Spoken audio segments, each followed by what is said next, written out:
Good evening.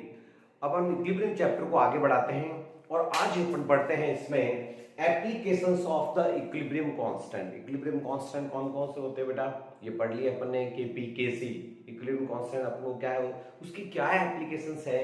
तो सबसे पहले एप्लीकेशन लेते हैं अपन predicting the direction of reaction. Predict कर सकते हैं अपन, अनुमान लगा सकते हैं अपन, बता सकते हैं कि रिएक्शन किस डायरेक्शन में जाएगी। रिएक्शन की स्पीड अपन नहीं बता सकते। This chapter, equilibrium constant, not explain about the speed of the reaction. It only predict the direction of the reaction. वो प्रोडक्ट की तरफ जा रही है या फिर रिएक्टेंट की तरफ मूव करेगी, बस ये पता लगा सकते हैं बेटा। तो predicting the direction of the reaction, reaction की डायरेक्शन को पता लगाने के लिए एक रेशियो होता है, उसका नाम है रिएक्शन कोएफिशिएंट। रिएक्शन कोएफिशिएंट क्या है, इसको बोलते हैं क्यूसी। नोट करें, reaction coefficient QC. The reaction coefficient is the ratio of the product of the concentration, product of the concentration, ratio of the product of concentration of product to that of the reactant, यानी reactants और product की concentration का ratio होता है, वो होता है QC। ठीक है ना। At any stage of the reaction, ये इंपॉर्टेंट है, at not equilibrium, at any state. जो ठीक है बेटा, जब इक्विलिब्रियम पे होता है तो उसको तो केसी बोल देते हैं, लेकिन एनी एक्सटेंट, जब किसी भी स्टेज पर होगा तो उसको क्या बोला जाएगा बेटा, क्यूसी। क्या बोलेंगे, QC. It is same as equilibrium constant, ये इक्विलिब्रियम कांस्टेंट जैसा ही है, लेकिन इक्विलिब्रियम कांस्टेंट नहीं है। It is the reaction coefficient at any stage. At equilibrium यदि होता तो उसको केसी बोलते हैं बेटा।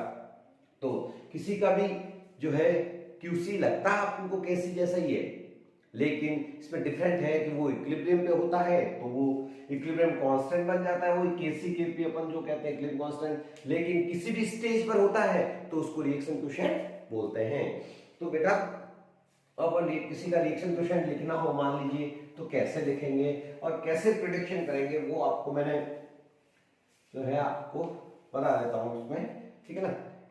तो देखिए इधर कोई भी रिएक्शन है N1A plus N2B gives, equilibrium reaction है M1C प्लस M2D। इसका यदि QC लिखना है तो बिल्कुल वो केसी जैसे ही लगेगा आपको, ठीक है ना। लेकिन देखना बेटा उसमें इक्विलिब्रियम नहीं होना चाहिए, एनी स्टेज पे होता है तो वो क्या हो जाता है बेटा, QC। तो देखना साहब, C की कंसंट्रेशन, प्रोडक्ट की कंसंट्रेशन, ये और जो मोल्स होता है आगे लगता है बेटा, D की कंसंट्रेशन की पावर M2, A की कंसंट्रेशन की पावर N1 एंड B की कंसंट्रेशन की पावर N2। ओके, कोई दिक्कत नहीं बेटा, ये तो हो गया QC। और एट इक्विलिब्रियम यही चीज एट इक्विलिब्रियम हमेशा QC किसके बराबर होता है, QC और KC इक्विलिब्रियम पर हमेशा इक्वल ही होते हैं। तो एक डायग्राम बना लेते हैं ऐसा जो अपने कभी गलत भी नहीं होगा और उससे अपन प्रिडिक्ट कर सकते हैं कि वो रिएक्शन किस डायरेक्शन में होगी। तो अपन क्या करते हैं बेटा, एक ऐसे बना लेते हैं, स्टेम बना लेते हैं ऐसे, अपन इसको एक डायग्राम से समझ सकते हैं। ये मान लीजिए QC है और ये KC है, both are equal, QC equals to KC। और इसी स्टेज को क्या कहते हैं, इक्विलिब्रियम। क्या बोलते हैं, इक्विलिब्रियम स्टेट हो गई है। ओके, अब अपन देख लेते हैं कि इस बार KC तो है बड़ा और QC जो है इस पे इधर अपन ने QC लिया है ना बेटा, तो इधर या करो QC लिया है और इधर, तो इस बार QC तो छोटा ले लेते हैं, ये लोग QC पहले लिया है और KC बड़ा है। तो QC क्या चाहता है कि मैं इसके इक्वल हो जाऊं, हमेशा ही बराबर होना चाहता है। तो इक्वल होने के लिए क्या होगा बेटो, ये रिएक्शन ऊपर जा रही है यानी बराबर होना चाहता है, तो और ये KC बड़ा है तो QC is less than KC। जब QC छोटा होगा, ये बड़ा होगा तो रिएक्शन किधर जाएगी, फॉरवर्ड डायरेक्शन में जाएगी, फॉरवर्ड डायरेक्शन, तो वो फॉरवर्ड जाएगी। यदि QC भाई साहब देखना, QC तो है बड़े और KC यदि स्मॉल है, यानी यहां पर ले लेते हैं KC। Okay, QC is greater than KC, यहां तो लेस देन है, यहाँ QC बड़ा है, ये इक्वल है तो इक्विलिब्रियम है। तो QC छोटा होकर के किस में चला जाएगा, रिएक्शन किधर डायरेक्शन, रिएक्शन की डायरेक्शन की बैकवर्ड। ये फॉरवर्ड डायरेक्शन को देखा था, ये backward direction, backward direction. Forward direction का मतलब है कि प्रोडक्ट की कंसंट्रेशन ज्यादा होगी, प्रोडक्ट की तरफ ज्यादा होगी ये, ठीक है ना। आपसे पूछेंगे इस स्टेज पर जब केसी बड़ा होगा क्यूसी से तो हमेशा क्या होगा, प्रोडक्ट ज्यादा होंगे, प्रोडक्ट की तरफ होगी reaction. Concentration of product higher, concentration of product is higher than reactant, higher than reactant, reactant से higher होगी। और यदि फॉरवर्ड डायरेक्शन का मतलब ये होता है, बैकवर्ड डायरेक्शन का मतलब है concentration of reactant, reactant is higher than product। तो ये स्टेट बता सकते हैं। और इक्विलिब्रियम पे सबकी कंसंट्रेशन इक्वल हो जाती है तो we are predict the direction of the reaction by the help of the QC, reaction quotient. ये होती है इसकी पहली application.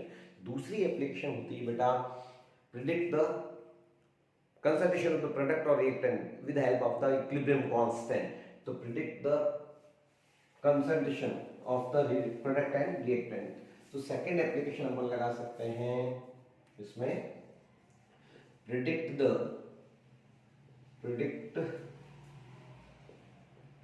concentration of reactant and product। ये अपन बता सकते हैं आराम से। देखो किसी भी रिएक्शन का जो है केसी, इक्विलिब्रियम कांस्टेंट केसी जो होता है बेटा क्या होता है, डायरेक्टली प्रोपोर्शनल होता है प्रोडक्ट की कंसंट्रेशन के। ये प्रोडक्ट है, मान लीजिए reaction A plus B gives C plus D, ये प्रोडक्ट्स हैं, ये प्रोडक्ट्स है बेटा और ये रिएक्टेंट्स हैं। ओके, तो प्रोडक्ट की कंसंट्रेशन के डायरेक्टली प्रोपोर्शनल होता है, KC is directly proportional to product. तो केसी की वैल्यू यदि हायर होगी, केसी यदि बड़ी वैल्यू है किसी केसी की, तो अपन कहेंगे रिएक्शन का होगी, प्रोडक्ट ज्यादा बना हुआ रहेगा, concentration of product is higher. KC ज्यादा है बेटो, किसी का हायर है तो अपन कहेंगे कंसंट्रेशन ऑफ प्रोडक्ट क्या होगी, हाई होगी। ओके, केसी यदि है low, value of the KC, value of equilibrium constant यानी केसी की वैल्यू क्या है बेटा, लो है, ठीक है ना, लेस है, काफी कम है। Low value indicate the product concentration of product is high, product ज्यादा है। कहने का मतलब ये देखो इसके डायरेक्टली प्रोपोर्शनल ये वाला और ये इनवर्सली प्रोपोर्शनल है, तो ये ठीक है ना, केसी कम, ये इनवर्सली प्रोपोर्शनल मतलब है केसी लो, तो क्या होंगे concentration of product, concentration of the reactant product, concentration of the reactant is higher in this condition, okay, but the speed of the reaction not considered here, it is the very important not point। अपनी speed नहीं बता सकते, we are only predict the direction, okay। तो बेटा ये ध्यान रखना। और एक जगह ये दिया हुआ है, कैलकुलेशन भी दी हुई है कि केसी यदि आपके 10⁻³ केसी जो है बड़ा है कि कंसंट्रेशन 10⁻³ से ज्यादा है तो नहीं, काफी हाई वैल्यू है काफी, तो प्रोडक्ट ज्यादा होगा, कंसंट्रेशन ऑफ प्रोडक्ट क्या होगी बेटा, हाई होगी, हाई, ये कैलकुलेटेड है। यदि केसी आपके -3 है तो वेरी लो, केसी काफी लो है, लो कंसंट्रेशन है, कंसंट्रेशन इसकी हाई है, तो यहाँ रिएक्टेंट्स ज्यादा होंगे और equals to KC equals to 10⁻³। Okay, ये है 10⁻, इसके बीच में है यदि बेटा उसकी वैल्यू, केसी की वैल्यू मैं आपको बता देता हूं। केसी की वैल्यू यदि आपके इसके बीच की हो, केसी की वैल्यू हो 10⁻², वो देख लेते हैं 2, ये केसी की वैल्यू यदि 10⁻³ टू 10⁻+3 हो, तो इसमें क्या होगा बेटा, reaction should at equilibrium, concentration at equilibrium का मतलब है concentration of the reactant product should be equal in this condition. तो इस तरह से अपन इसका प्रिडिक्शन कर सकते हैं कि रिएक्शन जो है किस डायरेक्शन में होगी। तो ये एप्लीकेशन है बेटा अब नेक्स्ट अपन लेते हैं टॉपिक। हाँ बेटा, अब पढ़ते हैं अपन ली चटर्ली प्रिंसिपल। उसमें ठीक है ना, वो किस में आता है बेटा, वो आता है factor affecting the state of equilibrium. अब पढ़ते हैं जो फैक्टर्स जो इक्विलिब्रियम को जो है क्या करते हैं बेटा, फैक्टर अफेक्टिंग करते हैं, वो पढ़ेंगे अपन। और उसमें सबसे बढ़िया बहुत ही प्रिंसिपल, एक इंपॉर्टेंट प्रिंसिपल आता है, उसका नाम है Le Chatelier principle. It is the self proved principle. उसको सेल्फ प्रूव करने की जरूरत नहीं। बहुत सिंपल बात बताता हूं कि कोई झगड़ा हो रहा है किसी में, तो उसको रोकना है तो क्या करो, एक को हटा दो, तो अपने आप झगड़ा रुक जाएगा। तो ये ऐसा रूल है कि जो चेंज हो रहा है उसका अपोज कर दो, उल्टा कर दो। भाई झगड़ा होने के लिए आप दोनों गुस्सा करेंगे, तो एक गुस्सा कम कर देगा तो क्या होगा, झगड़ा शांत हो जाएगा। तो बहुत सिंपल सी बात है कि Le Chatelier principle, it is the self prove rule. ये सेल्फ प्रूव है। आपको गुस्सा जाता है, आप कम कर दो तो आपका काम बिगड़ेगा नहीं। बस सिंपल सी बात है कि इसमें जो चेंज होता है उसका उल्टा कर दिया जाता है, अनडू कर दिया जाता है। समझते हैं इसको क्या है, देखिए। तो ली चटर्ली प्रिंसिपल का स्टेटमेंट क्या है बेटा, इसको नोट डाउन करें, साथ साथ लिखें, आराम से लिखें, नहीं तो वीडियो पॉज करके लिख लें, ठीक है ना। ली चटर्ली प्रिंसिपल क्या है, अकॉर्डिंग टू दिस रूल, इस रूल के according to this principle, if a system in equilibrium state, यदि कोई सिस्टम इक्विलिब्रियम स्टेट पे है, is subjected to be change, उसमें अपन कुछ मिलाएंगे, रिएक्टेंट्स मिलाएंगे, प्रोडक्ट की कंसंट्रेशन बदलेंगे, प्रेशर बदलेंगे, टेम्परेचर बदलेंगे, ठीक है ना। Equilibrium is subjected to a change of temperature, उसको यदि टेम्परेचर चेंज किया जाए या फिर प्रेशर चेंज किया जाए, प्रेशर और कंसंट्रेशन चेंज की जाए, then the equilibrium shift in that direction as the effect of the changed condition is nullified, यानी वो उस तरफ शिफ्ट होगा जिस तरफ उसमें जो अपन ने चेंज किया वो क्या होगा, न्यूट्रलाइज होगा या नलिफाई होगा, ठीक है बेटा। ये स्टेटमेंट होगा, या फिर शॉर्ट में अपन एक छोटे से बात में अपन कह सकते हैं अनडू द चेंज, जो चेंज किया उसका उल्टा। तो इसमें सबसे पहले अपन चेंज करेंगे temperature, effect of temperature at the equilibrium, effect of temperature पढ़ेंगे, फिर इफेक्ट ऑफ प्रेशर पढ़ेंगे, फिर इफेक्ट ऑफ कंसंट्रेशन पढ़ेंगे। इस तरह से अपन इसको एक्सप्लेन करते हैं, तो बहुत ही बढ़िया रूल है। तो सबसे पहले पढ़ने जा रहे हैं अपन इफेक्ट ऑफ टेम्परेचर। उससे पहले इसको आप नोट करने के लिए इसका स्क्रीनशॉट ले लेना, जिससे आपके नोट डाउन नोट्स प्रिपेयर हो जाएंगे। तो एक बार आपने लिख लिया होगा, तो एक बार वापस बोल देता हूं। According to this rule, this principle, if a system in the equilibrium is subjected to change of temperature, pressure or concentration, then the equilibrium shift in that direction, you know, that direction, effect of changed concentration या conditions is nullified, condition जो है क्या हो जाए, neutralise हो जाए, ठीक है ना, या फिर कहते हैं undo the change। तो सबसे पहले स्टार्ट करने जा रहे हैं अपन effect of temperature. Effect of temperature किस पे पड़ेगा, जो रिएक्शंस आपकी थर्मिक होगी, थर्मल रिएक्शंस, है ना। इफेक्ट ऑफ टेम्परेचर ये किस पे पड़ेगा बेटा, थर्मल रिएक्शंस होनी चाहिए, थर्मल रिएक्शंस। तो on the basis of temperature there are two type of reactions, दो तरह की दुनिया में रिएक्शंस होती है। एक तो होती है आपके कौन सी, एक्सोथर्मिक रिएक्शन, और दूसरी होती है एंडोथर्मिक। थर्मल रिएक्शन होनी चाहिए। एक थर्मल रिएक्शन जिसमें टेम्परेचर से का कोई मतलब नहीं होता है, उनके लिए टेम्परेचर बढ़ा दो चाहे कम कर दो, कोई इफेक्ट नहीं पड़ेगा। But thermal reactions are two type. First होती है बेटा जिसमें हीट बाहर जाती है, डेल एच, जिसमें क्या होती है, पॉजिटिव होती है, वो होती है एंडोथर्मिक रिएक्शन। क्या होती है, ऐसी रिएक्शन जिसमें हीट चाहिए, हीट अपन को देनी पड़ती है, वो होती है कौन सी, एंडोथर्मिक रिएक्शन। और एक रिएक्शन होती है जिसमें हीट बाहर निकलती है, वो होती है एक्सोथर्मिक रिएक्शन। किसी रिएक्शन में यदि अपन जैसे कि लाइमस्टोन लाते हैं तो एकदम गर्मी निकलती है, वो है एक्सोथर्मिक रिएक्शन। उसकी पहचान है, उसमें हीट बाहर आएगी। When reaction del H equals to negative, negative का मतलब होता है एक्सोथर्मिक रिएक्शन। हीट इसमें क्या होती है, इसमें हीट यूज कर होती है, इसमें हीट एक्सक्रीट होती है, बाहर निकलती है, ठीक बेटा। तो on the basis of thermal reaction there are two type of reaction. ऐसी रिएक्शन का इफेक्ट पड़ता है बेटा इक्विलिब्रियम का, ठीक है ना, इस पर इफेक्ट पड़ता है आपके। तो suppose a reaction A plus B reversible reaction, ठीक है बेटा, सी प्लस डी। और वो रिएक्शन कैसी है बच्चों, डेल एच उसमें क्या है, नेगेटिव है। नेगेटिव का मतलब क्या है, एक्सोथर्मिक। तो मुझे आप बताओ एक्सोथर्मिक मतलब क्या, हीट बाहर जा रही है, इसका मतलब ज्यादा है। जब वो फॉरवर्ड डायरेक्शन में जा रही है रिएक्शन तो उसमें हीट बाहर, ठीक है ना, तो आप उसको फॉरवर्ड ही ले जाना है। तो ऑलरेडी जब हीट ज्यादा है तो आपको हीट क्या करनी पड़ेगी, decrease, because it is exothermic reaction, ठीक है बेटा। और इसका उल्टा क्या होता है, हीट डाउन कर दीजिए। ये ज्यादा एक्सोथर्मिक मतलब हीट ज्यादा है तो अपन को क्या करना पड़ेगा, उसको डिक्रीज करनी पड़ेगी, तब तो रिएक्शन कहाँ जाएगी, forward.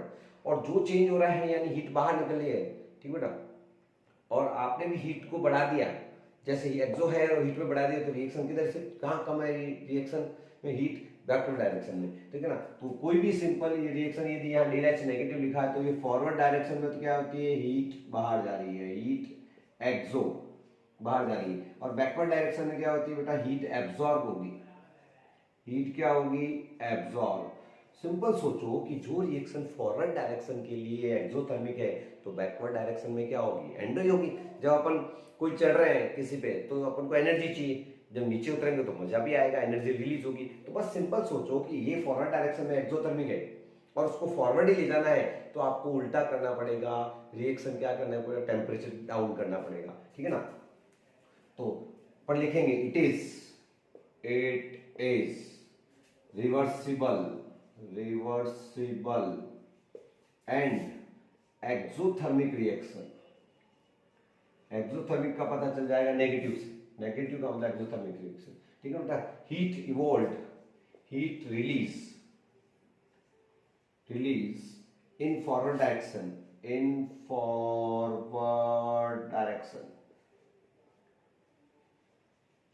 heat release in the forward action, ठीक है ना। according to this principle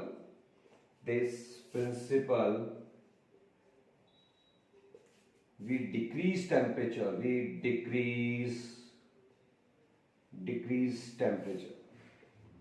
यदि आपको फॉरवर्ड ले जाना है तो एक्सो ऑलरेडी है तो आपको उल्टा करना है, तो मतलब क्या, डिक्रीज टेम्परेचर, ठीक है ना। देन इक्विलिब्रियम shift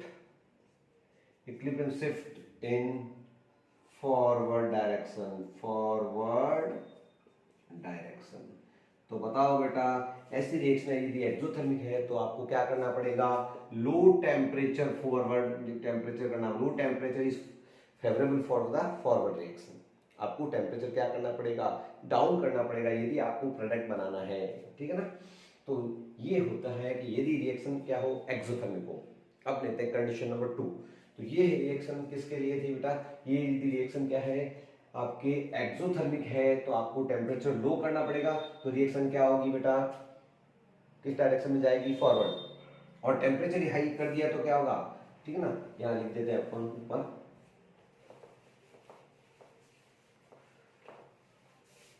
यहाँ तो अपन ने क्या किया बेटा, डिक्रीज टेम्परेचर, ओके।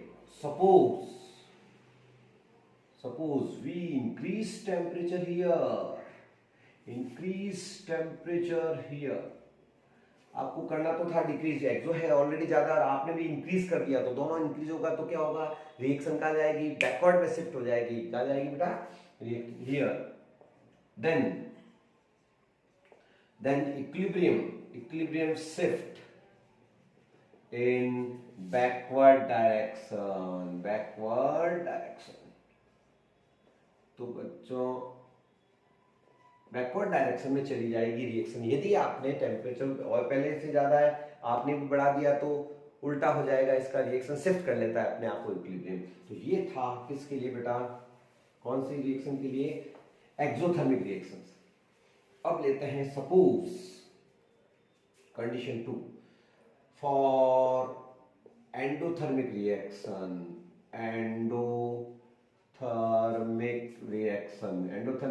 की क्या होती है बेटा, ऐसी रिएक्शन जो हीट एब्जॉर्ब करती है और वो उसकी पहचान है डेल एच क्या होता है, पॉजिटिव। तो सपोज एक reaction A + B gives C+D, और ये है बेटा कैसी, एंडोथर्मिक, पॉजिटिव है डेल एच, हीट इसकी क्या हो रही है, एब्जॉर्ब की जा रही है। तो ऐसी रिएक्शनों को केमिस्ट्री में क्या कहते हैं अपन, एंडोथर्मिक ये एंडोथर्मिक रिएक्शन है, मतलब फॉरवर्ड डायरेक्शन में जो जा रही रिएक्शन तो उसमें हीट चाहिए, एब्जॉर्ब करता है वो, ठीक है ना। चाहिए तो अपन यदि इसको हीट देंगे तो रिएक्शन सपोर्ट मिलेगा, बेचारी कमी हो रही है यहाँ पे तो अपन देंगे तो रिएक्शन फॉरवर्ड जाएगी, तो ठीक है ना। तो इन दीज रिएक्शन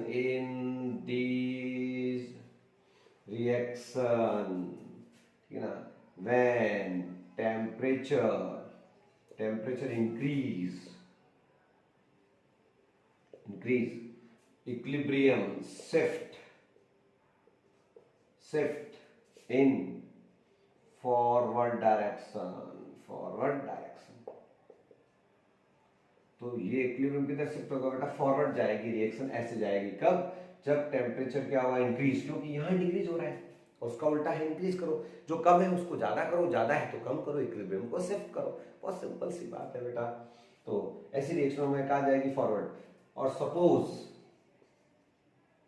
आपने कहना नहीं माना, यहाँ एंडोथर्मिक है और आपने भी टेम्परेचर डाउन कर दिया तो बेचारी रिएक्शन कहाँ जाएगी, बैकवर्ड चली जाएगी, यहाँ तो फॉरवर्ड गई है, ठीक है ना। सपोज वी इन दिस, ठीक है ना, इन दिस रिएक्शन में देखना, सपोज वी, तो यहाँ तो है temperature increase, suppose we decrease temperature,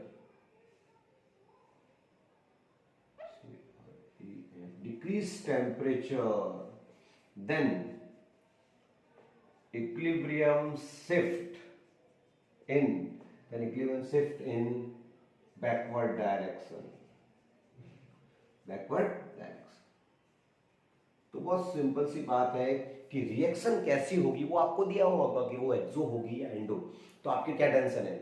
यदि रिएक्शन एंडोथर्मिक है तो आप टेम्परेचर बढ़ा दो, एंडो मतलब कम हो रहा है उसमें, अपन ने बढ़ा दिया तो रिएक्शन फॉरवर्ड शिफ्ट हो गई, और आपने भी पहले कम और आपने कम किया तो फिर बेचारे बैकवर्ड जाएगी, और क्या, जहां मिलेगा ज्यादा वहां जाएगी। और रिएक्शन एक्सोथर्मिक है तो सिंपल है कि उसमें हीट बाहर जा रही है तो we decrease the temperature, then equilibrium shift in the forward direction. तो जो चेंज हो रहा है उसका अपन क्या कर रहे हैं बेटा, उल्टा कर रहे हैं। It is the effect of temperature at the equilibrium. ये टेम्परेचर का इफेक्ट है कि वो इक्विलिब्रियम किधर शिफ्ट हो रहा है, ठीक है ना। अब अपन पढ़ेंगे effect of pressure. Effect of pressure पढ़ते हैं, हाँ बेटा। अब पढ़ते हैं अपन effect of change in the pressure. Pressure को जो डिपेंड करता है वो नंबर ऑफ मोल्स पे डिपेंड करता है, तो इसकी कंडीशन देखते हैं बेटा, क्योंकि moles are directly proportional to the pressure. We know that the Vp is proportional direct to n। जो पार्टिकल्स होते हैं ज्यादा होंगे तो प्रेशर भी ज्यादा ही करता है।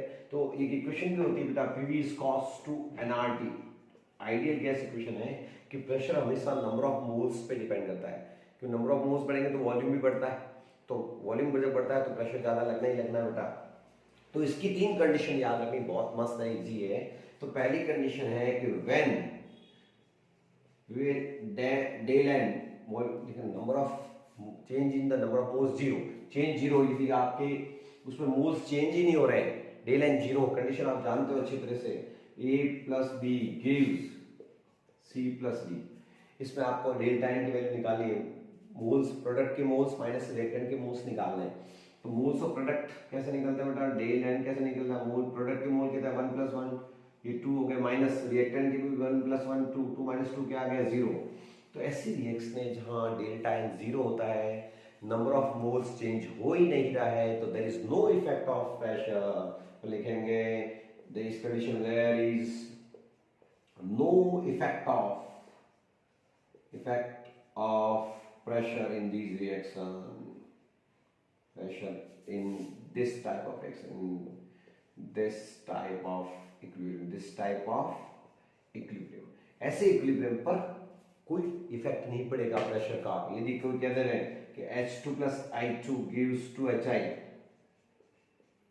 वो कहते हैं बेटा इस रिएक्शन में प्रेशर को यदि 10 टाइम्स कर दिया जाए, हाइड्रोजन और आयोडीन के प्रेशर को 10 टाइम्स कर दिया जाए तो कितना इफेक्ट पड़ेगा, इक्विलिब्रियम किस तरफ शिफ्ट होगा, तो अपन कहेंगे देयर इज नॉट, ठीक है ना, there is no effect of, ठीक है ना, ऑन दैट इक्विलिब्रियम पे कोई इफेक्ट नहीं पड़ेगा, है ना, इस पे डिपेंड नहीं करता है। तो कंडीशन 1 है there is no effect when delta n is equals to 0, ठीक, ओके। तो ये आप नोट कीजिए। सेकंड है बेटा व्हेन ऐसे रिएक्शन में कोई इफेक्ट नहीं पड़ेगा। सेकंड कंडीशन लेते हैं व्हेन डेल एन, ठीक है ना, इज पॉजिटिव। पॉजिटिव कब आएगा बेटा, 0 से बड़ा, यानी डेल एन की वैल्यू बड़ी होगी 0 से यानी पॉजिटिव, ओके, ग्रेटर देन 0 होगा। कैसे, एग्जांपल ले लेते हैं, प्रोडक्ट पॉजिटिव कब आएगा, जब प्रोडक्ट ज्यादा होंगे, व्हेन PCl5 एग्जांपल ले लेते हैं गिव्स PCl3 एंड Cl2। अब बताओ, पहले मोल्स 1 था, बाद में 1 + 1 2 हो गए, तो डेल एन की वैल्यू क्या आएगी 2 - 1 यानी +1। मोल्स बढ़े, और मोल्स बढ़े तो क्या होगा, moles is directly proportional to pressure. Positive आया मतलब नंबर ऑफ मोल्स बढ़े, या 2 है या 1 ही है, ये 2 मोल्स एंड 1, ओके। तो क्या होगा बेटा, मोल्स बढ़ते तो प्रेशर बढ़ गया, और अपने क्या करना है लीस्ट रिलेशनशिप में, अंडू द चेंज, जो चेंज हुआ है हाई प्रेशर हुआ है तो अपन को लो करना है। तो प्रेशर यदि डाउन करेंगे तो रिएक्शन कहाँ होगी, फॉरवर्ड शिफ्ट हो जाएगी। उसका उल्टा, क्योंकि मोल्स बढ़े तो प्रेशर बढ़ा, और अपन को उसका प्रेशर क्या करना पड़ेगा, लो। ऐसी रिएक्शन में हमको लो प्रेशर से रिएक्शन कहाँ जाएगी, फॉरवर्ड। और यदि आपने प्रेशर बढ़ा दिया तो ये बैकवर्ड शिफ्ट हो जाएगी बेटा। तो सिंपल सी बात है, in this condition number of moles of product increased, okay, pressure also increased, pressure also increase, but according to Licciardelli principle, ठीक है ना, यहाँ प्रेशर बढ़ रहा है तो अपन को तो उल्टा करना है, अंडू करना है, जस्ट नलीफाई करना है। It's also increase according to Licciardelli's principle, या this principle, according to this principal,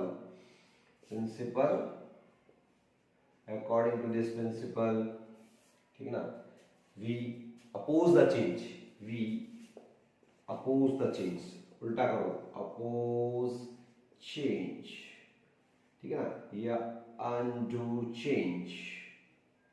change क्या हो रहा है, प्रेशर हाई हो रहा है, प्रेशर बढ़ रहा है, मोल्स बढ़ रहा है, ठीक है ना। So we decrease pressure, then equilibrium shift in the forward। इसको फॉरवर्ड लेना है तो पहले ज्यादा हो रहा था, आपको कम करना है, equilibrium shift in forward direction। तो इस रिएक्शन में आपको क्या करना पड़ेगा, यदि फॉरवर्ड ले जानी है रिएक्शन को, यानी इसको ब्रेक करना, PCl5 ब्रेक होकर PCl3 और Cl2 कब देगा, जब आपको प्रेशर क्या करना पड़ेगा। तो फॉरवर्ड के लिए क्या सपोर्ट होगा, लो प्रेशर सपोर्ट होगा, तो फॉरवर्ड जाएगी। और आपने यहाँ प्रेशर बढ़ रहा है और आपने भी बढ़ा दिया तो बैकवर्ड चली जाएगी, ध्यान रखना। सपोज, उल्टा करते हैं, सपोज इन दिस कंडीशन, ठीक है ना, pressure is increased,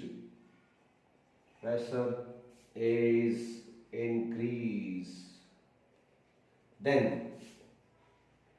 equilibrium shift in backward direction।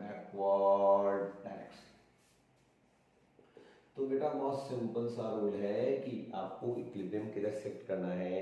यदि आपकी डेल्टा एन पॉजिटिव है तो ऐसी रिएक्शन में यदि इक्विलिब्रियम फॉरवर्ड ले जाना है तो डाउन कीजिए प्रेशर, और बैकवर्ड ले जाना है तो हाई कर दीजिए, बैकवर्ड चली जाएगी। तो सिंपल। कंडीशन 3 लेते हैं प्रेशर की। सपोज फॉर रिएक्शंस, ठीक है ना, in which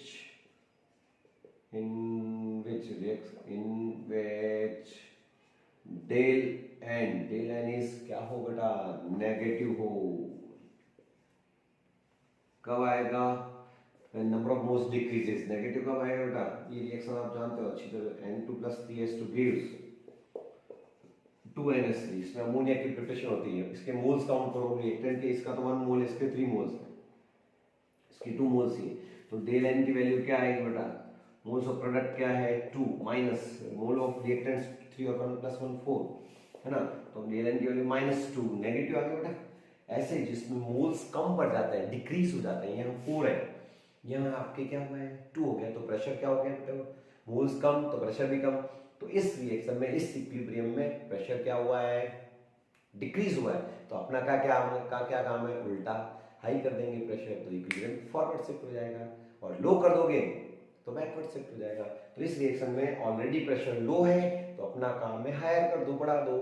तो okay, in this reaction, in this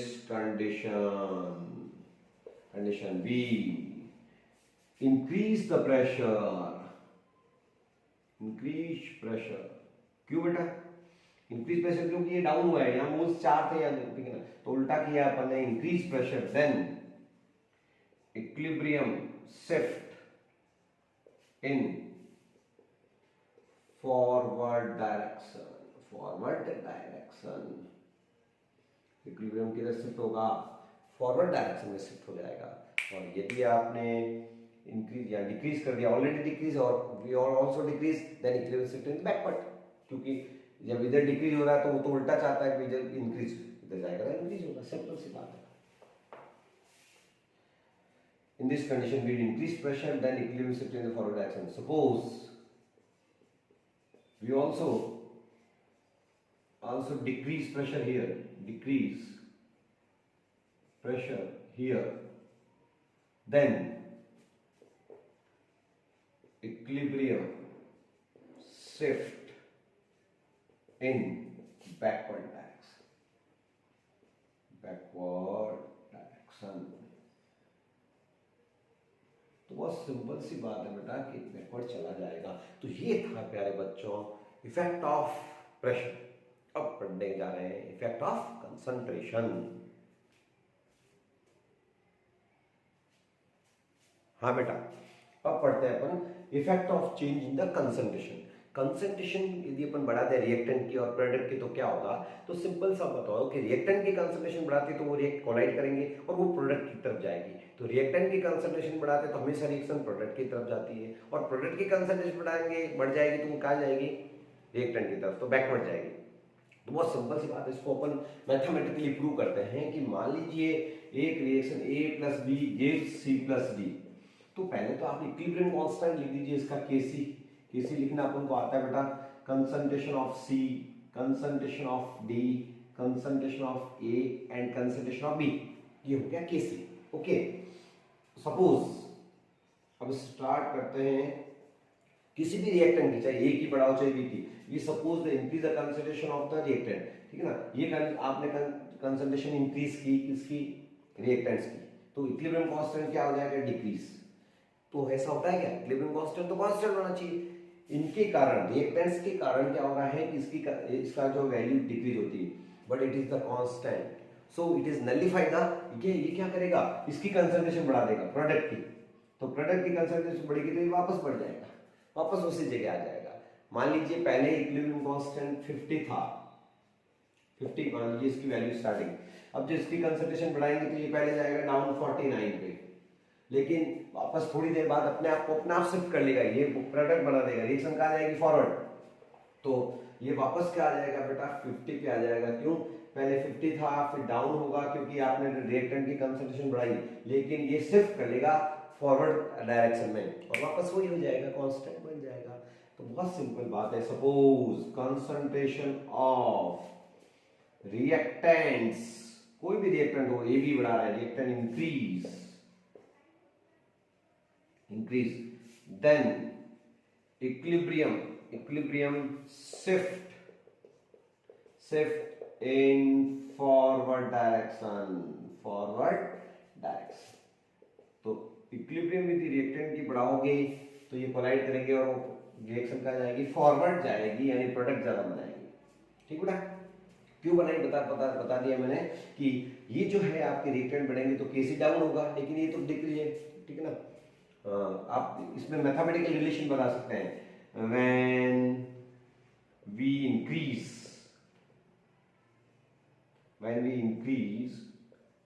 concentration of A and B, Kc decrease, ये देखो, ठीक है ना, ये पहले डाउन हुआ 49 पे आया, मान ली सपोज, ऐसे ही माना है अपने, पहले 50 था, डाउन हुआ फिर वापस बढ़ जाएगा क्योंकि इक्विलिब्रियम शिफ्ट हो जाएगा forward, simple. Concentration of A and B, Kc decrease, but it is constant, and its constant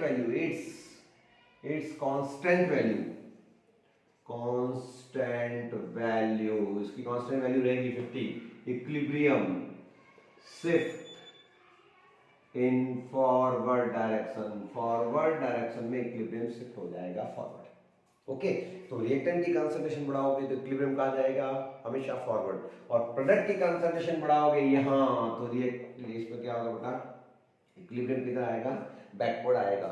ठीक है ना। तो सपोज वी इसमें लिख देते हैं अपन, सपोज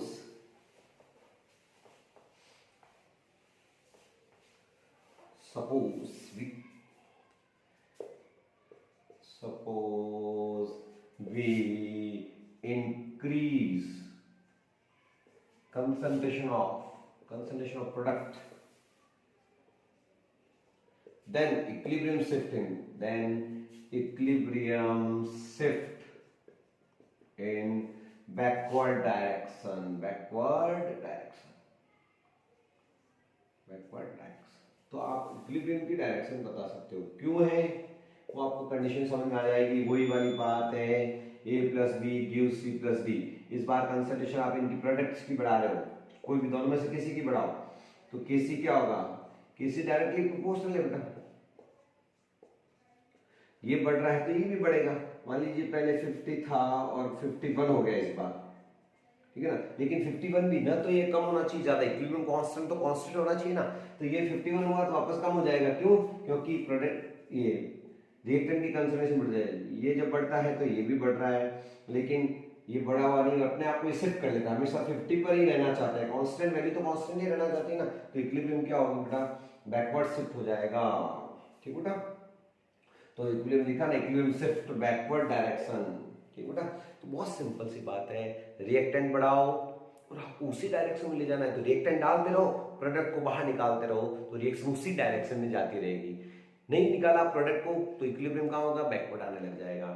और एक ऐसी कंडीशन आएगी, रिएक्टेंट बढ़ाया, प्रोडक्ट निकाला तो फॉरवर्ड, और आपने नहीं निकाला तो वापस बैकवर्ड, और इक्विलिब्रियम पे आ जाएगा वापस। तो बहुत सिंपल सी बात है। तो ये बहुत ही सेल्फ प्रूव रूल है, इसमें कुछ भी नहीं सोचना ज्यादा, इसमें जो चेंज हो रहा है उसका उल्टा कर दीजिए तो आराम से सारे क्वेश्चंस आंसर आ जाएंगे। तो इसके क्वेश्चन आंसर की आप प्रैक्टिस करना, देखना। एक रिएक्शन दी हुई आएगी, उसमें पूछेंगे what happens when we change the concentration, pressure and temperature, तो अपन आराम से एक्सप्लेन करते हैं, कोई भी रिएक्शन हो दुनिया की आप एक्सप्लेन कर सकते हैं। तो प्यारे बच्चों, एंजॉय लीजिए इस वीडियो का, और कोई दिक्कत हो तो आप जरूर